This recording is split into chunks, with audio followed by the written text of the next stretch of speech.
વડોદરા શહેર ભર ઉનાળે અડધું શહેર આજે તરસ્યું રહેશે। વડોદરા શહેરના 3 ઝોનમાં ઝીંકાયો છે પાણી કાપ। ઉત્તર, દક્ષિણ અને પૂર્વ ઝોનમાં બંને ટાઈમ પાણી નહીં મળે।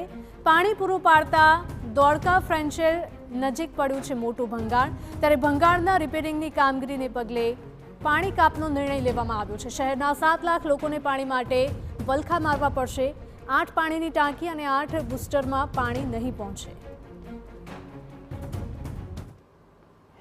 ભર ઉનાળે વડોદરા શહેરના લોકોએ 2 દિવસ સુધી પાણી વગર તરસ્યા રહેવું પડશે। કારણ છે રાયકા દોડકાની જે ફ્રેન્ચ વેલ છે તેમાં મોટું ભંગાણ પડ્યું છે અને તેના કારણે વડોદરા શહેરમાં આજે અડધાથી ઉપરના શહેરને પાણી નહીં મળે। ઉત્તર, પૂર્વ અને દક્ષિણ ઝોનમાં પાણી કાપ રહેશે તે પ્રકારની જાહેરાત પાલિકા દ્વારા કરવામાં આવી છે। ઉલ્લેખનીય છે કે દોડકા ફ્રેન્ચ વેલ પાસે મોટું ભંગાણ પડતા આ સમસ્યા સર્જાઈ છે, જેને લઈને પહેલેથી વડોદરા શહેરમાં જ્યારે પાણીની સમસ્યા છે, લોકોની બૂમો પડી રહી છે, તેવાની વચ્ચે પાણીનું કાપ આપવો એ યોગ્ય નથી એવું માની રહ્યા છે। ત્યારે કેટલાક સ્થાનિકો છે, તેમની સાથે વાત કરીશું।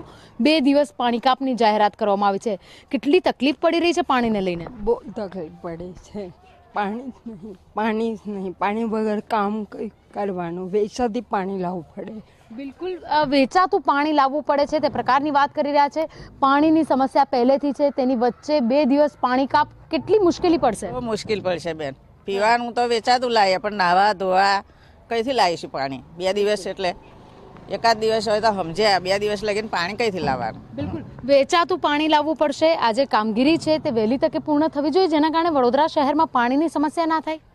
હા, અમે તો કામ ધંધે જઈએ, આવીને પછી પીવાનું પણ પાણી નહીં હોતું, કપડાં બોડીને જઈએ, આવીને પછી કઈ ભરવા જઈએ?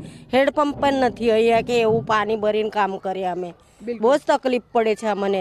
3-4 વાગે કામે ત્યાં પછી કઈ ભરવા જઈએ પાણી? બિલકુલ જે રીતે વર્કિંગ મહિલાઓ છે, કામ કરતી મહિલાઓ છે, ઘરનું કામ પણ એટલું જ જરૂરી હોય ને પાણી વગર ઘરનું કામ થાય ના। કેવી રીતે આજે પાણી કાપ છે, કેવી રીતે સર્વાઈવ કરશો? અમે બી બહારથી હમણાં જ જો કામથી આવ્યા, જો અહીંયા જ ઊભી છું। હવે ઘરમાં બધું કામ પડે, અઠવાડિયાથી પાણી નહીં આવતું મારા ઘરે તો। મેં બહારથી ખબર નહીં આવે છે ને, બહારથી ડોલો ભરી ભરીને હેડપંપ એ તે ભરી ભરીને મેં તો કંટાળી ગઈ છું બહુ જ પાણીથી, તો વધારે કંટાળી ગઈ મેં તો। બિલકુલ કમલેશભાઈ, પાણીની સમસ્યા વડોદરા શહેરમાં વિકટ બની ગઈ છે, માથાનો દુખાવો પણ કહી શકાય। તેવાની વચ્ચે આજે અડધા શહેરને 7 લાખ જેટલા લોકોને અસર પડશે આ પાણી કાપથી, શું કરવું જોઈએ?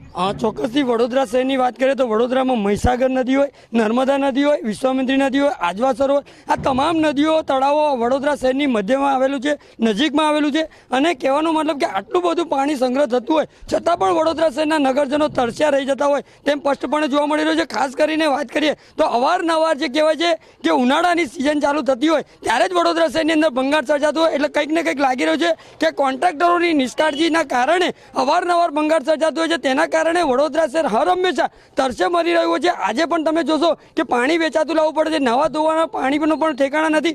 અવારનવાર અમે લોકો રજૂઆત કરી છે અને રજૂઆત બાદ 2 દિવસ પાણી મળે છે, પછી પાછું 2 દિવસ કાપ મળે છે। એટલે અમારા જે મહિલાઓ છે, આ મહિલાઓ તમામ રીતે ત્રાહિમામ પોકારી રહ્યા છે। એટલે ખાસ કરીને વહેલામાં વહેલી તકે આ પાણીની સુવિધાઓ પૂરી પાડવામાં આવે તેવી અમારી માંગ છે। બિલકુલ પાણીની સુવિધાઓ પૂરી પાડવામાં આવે તેવી માંગણી કરવામાં આવી રહી છે। બીજી તરફ જે રાયકા દોડકાની જે મુખ્ય ફ્રેન્ચ વેલ છે તેની અંદર ભંગાણ પડતા મોડી રાતથી જ કામગીરી શરૂ કરાઈ છે। જો કે પાણીને નોર્મલ કરતા હજુ પણ સમય લાગી શકે છે, પરંતુ ત્યાં સુધી વડોદરાના નગરજનોએ પાણી માટે વલખા મારવા પડે તે પ્રકારની પરિસ્થિતિ ઊભી થઈ છે।